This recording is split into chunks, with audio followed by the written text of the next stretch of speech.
beautiful thing about walking on stage with a baby. No matter what happens next, he's what you're going to remember.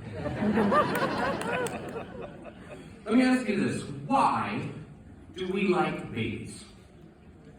I'm probably not supposed to ask. But babies are a little weird. Can we all just take off our masks and admit that they're kind of gross? And they're messy and they're stinky. And when it comes to other people's needs, they don't even lift a pinky. It's all about them. I mean, they're terrible friends. They scream at all hours and they puke on the floor. And don't get me started on diapers because it just never ends. So why are these tiny creatures things we just adore? Well, babies are a paradox. And we know this, of course, because, yes, they're loud and they're rude and they smell, well, like a horse. And they take up our time and they rob us of sleep, say goodbye to your money because they're certainly not cheap. But these snotty, fat faces, they're just hypnotizing. And we love them so much, it's almost agonizing. There's something about them that causes us wonder, something unworldly, like listening to thunder. They bring us the freedom of unselfish living. With babies, we're doing nothing but selflessly giving. And they'll never thank us or repay us. I mean, they're mute. But they never have to. We do it for free. Partly because they're just so darn cute. But partly, I think, because that's what God does for me.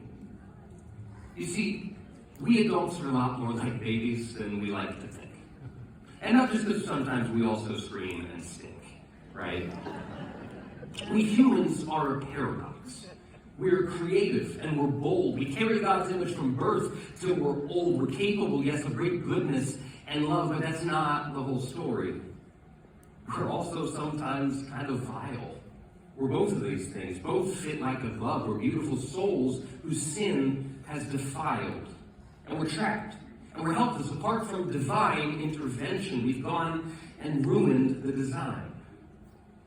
But God, like a parent, came running to save us. Hearing our cry, he came down among us. But God did not come how we'd ever expect, not with armies of angels. No, he came in weakness. Not born among kings, but born among rejects. Jesus came as a baby. That's the story of Christmas. That the God of the universe, the ever-transcendent, became just like this guy. Completely dependent. He can barely hold up his head or say what he needs. Can you imagine that God became one of these? How's that for a paradox? A God who was helpless. The God of creation lay there defenseless. Jesus who breathes out black holes and scatters the stars across the canvas of space in all its immenseness, kept alive in the arms of a scared young girl. What kind of God would step down from his throne?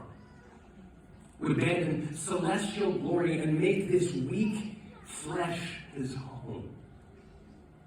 Jesus, for whom the oceans applaud, he set aside all his rights.